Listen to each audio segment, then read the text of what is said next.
प्रसिद्ध कथक नर्तक पंडित बिरजू महाराज का हार्ट अटैक से निधन हो गया है। पद्म विभूषण से सम्मानित 83 साल के बिरजू महाराज ने बीते देर रात दिल्ली के साकेत हॉस्पिटल में अंतिम सांस ली। उत्तर प्रदेश के मुख्यमंत्री योगी आदित्यनाथ ने उन्हें अपनी श्रद्धांजलि दी है। बिरजू महाराज का 1 महीने से इलाज चल रहा था। बीती रात उन्हें सांस लेने में तकलीफ हुई, जिसके बाद उन्हें अस्पताल में एडमिट किया गया, लेकिन उनकी जान नहीं बचाई जा सकी। लखनऊ घराने से ताल्लुक रखने वाले बिरजू महाराज का जन्म 4 फरवरी 1938 को लखनऊ में हुआ था। इनका असली नाम पंडित बृज मोहन मिश्र था। ये एक कथक नर्तक होने के साथ साथ शास्त्रीय गायक भी थे। बिरजू महाराज के पिता अच्छन महाराज, चाचा शंभू महाराज और लच्छू महाराज भी प्रसिद्ध कथक नर्तक थे। बिरजू महाराज को 1983 में पद्म विभूषण से सम्मानित किया गया था। इसके साथ ही इन्हें संगीत नाटक अकादमी पुरस्कार और कालिदास सम्मान भी मिला था। अगली खबर, शिवसेना सांसद संजय राउत ने अखिलेश यादव और योगी आदित्यनाथ को लेकर बड़ा बयान दिया है। उन्होंने कहा, उत्तर प्रदेश के टक्कर और चक्कर राजनीति में बेहद महत्वपूर्ण है। योगी के गोरखपुर से चुनाव लड़ने को लेकर राउत ने कहा कि योगी जी गोरखपुर से लड़ें या अयोध्या से लड़ें, ये उनका अधिकार है, लेकिन देश में जो अराजकता है, गंगा में लाशों को बहते देखा गया, इससे जिंदा लोग तो उन्हें वोट नहीं देंगे। साथ ही उन्होंने अखिलेश यादव को अपना पूरा ध्यान चुनाव पर लगाने को भी कहा। उन्होंने कहा कि अखिलेश यादव को भी सबको साथ लेकर ये लड़ाई लड़नी होगी। अहंकार सबको डुबाता है। लोग बहुत बड़ी अपेक्षा के साथ अखिलेश की तरफ देख रहे हैं। अगली खबर, पंजाब के प्रमुख राजनीतिक दलों ने 14 फरवरी को होने वाले विधानसभा चुनाव की तिथि बदलने की मांग की है, जिसके चलते पंजाब में विधानसभा चुनाव की तारीख टाली जा सकती है। इसके लिए चुनाव आयोग की बैठक जारी है और कभी भी फैसला आ सकता है।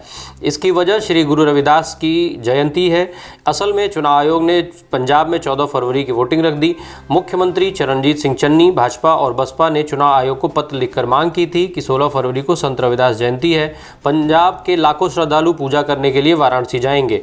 ऐसी स्थिति में वह वोट नहीं डाल सकेंगे, इसलिए चुनाव की कोई और तिथि घोषित कर दी जाए। खबर लिखे जाने तक बैठक जारी थी। अगली खबर, गोवा में सियासी उठापटक लगातार जारी है। अब तृणमूल कांग्रेस को एक बड़ा झटका लगा है। 1 महीने पहले कांग्रेस छोड़कर टीएमसी ज्वाइन करने वाले एलेक्सो रेजिनाल्डो ने इस्तीफा दे दिया है। रेजिनाल्डो गोवा कांग्रेस के अध्यक्ष और 3 बार के विधायक रहे हैं।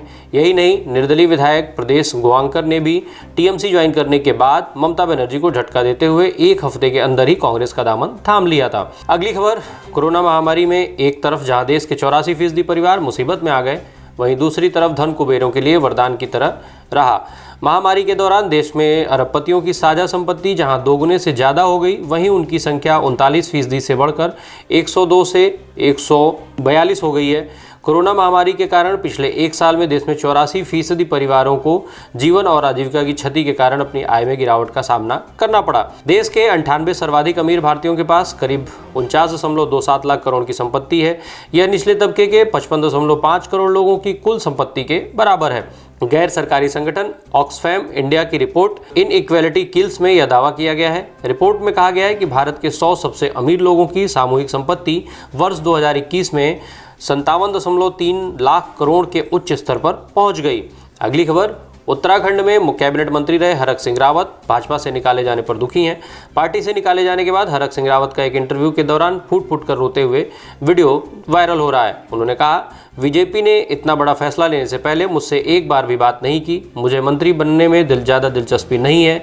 मैं सिर्फ काम करना चाहता था। मैं इतने दिनों से घुटन में जी रहा था। अब उत्तराखंड के लोगों के लिए खुलकर काम करूंगा। आपको बताते चलें कि कल देर रात उन्हें मुख्यमंत्री पुष्कर सिंह धामी ने मंत्रिमंडल से बाहर कर दिया था। बीजेपी ने भी 6 साल के लिए उनकी पार्टी सदस्यता खत्म कर दी है। कुछ दिन पहले ही कैबिनेट मीटिंग में इस्तीफा देने के बाद उन्हें मना लिया गया था, पर अब उन्हें पार्टी से बाहर का रास्ता दिखा दिया गया है। अगली खबर, उत्तराखंड की भाजपा सरकार में कैबिनेट मंत्री रहे डॉक्टर हरक सिंह रावत को लेकर खबरें आ रही हैं कि उनका अगला पड़ाव कांग्रेस पार्टी ही होगी। माना जा रहा है कि कांग्रेस में शामिल होने के बाद डॉक्टर रावत डोईवाला से चुनाव लड़ सकते हैं, जबकि पहले से तैयारी कर रहे और पिछली बार कांग्रेस के टिकट पर चुनाव लड़े पूर्व मंत्री हीरा सिंह बिष्ट को रायपुर सीट पर शिफ्ट किया जाएगा। इसके अलावा उनकी पुत्रवधू अनुकृति गुसाई रावत को लैंसडौन से पार्टी से टिकट पर चुनाव लड़ाया जा सकता है। हालांकि इस पूरे घटनाक्रम की कांग्रेस पार्टी के किसी भी स्तर पर कोई पुष्टि नहीं की गई है, लेकिन सूत्रों के अनुसार रविवार रात करीब 11 बजे डॉक्टर हरक की 10 जनपद स्थित सोनिया गांधी के निवास पर उनसे मुलाकात हो चुकी है और आज वो विधिवत रूप से कांग्रेस पार्टी की सदस्यता ग्रहण कर सकते हैं। अगली खबर, दिल्ली के स्वास्थ्य मंत्री सत्येंद्र जैन ने कहा है कि दिल्ली में आज लगभग 14,000 से 15,000 मामले दर्ज हुए, जो कि पिछले दिनों की तुलना में बहुत कम है। जैन ने कहा कि दिल्ली में लगभग 2.85 करोड़ खुराकें दी जा चुकी हैं। पहली खुराक के साथ 100% पात्र आबादी, दूसरी खुराक के साथ 80% और करीब 1.28 लाख लोगों को एहतियाती खुराक मिली। सत्येंद्र जैन ने कहा कि ये राजनीतिक बातें हैं। मैं यह भी बता सकता हूं कि दिल्ली में हरियाणा में कितने लोग पॉजिटिव हैं। दिल्ली में बाहर से हर दिन 1,000 से अधिक कोरोना के मामले सामने आ रहे हैं। अगली खबर, देश में कोरोना की रफ्तार में कभी तेजी तो कभी कमी दिखाई दे रही है। भारत में पिछले 24 घंटे में कोरोना वायरस के 2,58,089 नए मामले सामने आए हैं और इस दौरान 385 लोगों की मौत हुई है। इस दौरान 1,51,740 लोग स्वस्थ भी हुए। बता दें कि आज कल की तुलना में 13,000 मरीज कम आए हैं। रविवार को बीते 24 घंटे में 2,71,202 मामले सामने आए थे। अगली खबर, सामाजिक कार्यकर्ता और सपा संरक्षक मुलायम सिंह यादव की छोटी बहू अपर्णा यादव के भाजपा में शामिल होने की अटकलों के बीच शिवपाल सिंह यादव ने उन्हें नसीहत दी है कि अपर्णा को अभी सपा में ही रहना चाहिए, उन्हें पार्टी के लिए काम करना चाहिए, फिर टिकट की उम्मीद करनी चाहिए। शिवपाल ने ये बातें एक मीडिया संस्थान को दिए इंटरव्यू में कही। आपको बताते चले, बीते कई दिनों से अपर्णा के भारतीय जनता पार्टी में शामिल होने के कयास लगाए जा रहे हैं। वह साल 2017 में सपा के टिकट पर लखनऊ कैंट सीट से चुनाव लड़ चुकी हैं, लेकिन उस समय उन्हें हार का सामना करना पड़ा था, जिसके बाद से समय समय पर उनके भाजपा में जाने की बातें कही जा रही हैं, पर कई बार वह खुद भी इसका खंडन कर चुकी हैं। साथ ही शिवपाल ने यह भी स्पष्ट कर दिया कि वह अपने प्रत्याशी समाजवादी पार्टी के सिंबल पर ही उतारेंगे, उनके प्रत्याशियों का कोई अलग सिंबल नहीं होगा। उन्होंने कहा कि 2022 में सपा की सरकार बनेगी और अखिलेश यादव प्रदेश के मुख्यमंत्री होंगे।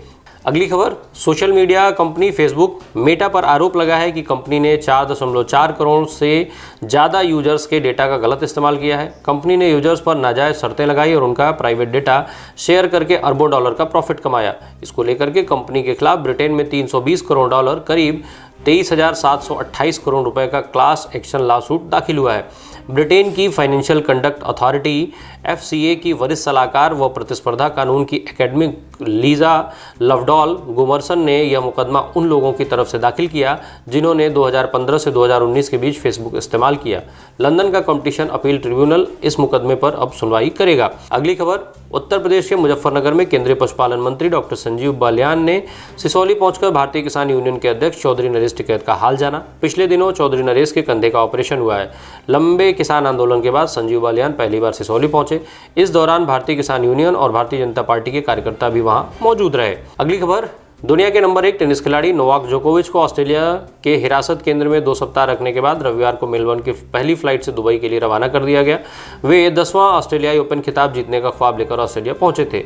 खबर, अगर ये वह खिताब जीत जाते तो रोजर फेडरर और राफेल नडाल के 20 ग्रैंड स्लैम जीतने के खिताब से आगे निकल जाते, लेकिन उनका यह दौरा विवादों से घिरा रहा। सर्बियाई टेनिस स्टार नोवाक जोकोविच वैक्सीन विरोधी हैं। वे बिना कोविड वैक्सीन लगवाए ही ऑस्ट्रेलिया में दाखिल हुए थे, जिसके चलते वहां की सरकार ने उन्हें आम लोगों के स्वास्थ्य के लिए खतरनाक मानते हुए उनका वीज़ा रद्द कर दिया था। साथ ही उन्हें संघीय बताकर उन्हें संघीय सरकार के अवैध प्रवासी हिरासत केंद्र में भी रहना पड़ा था।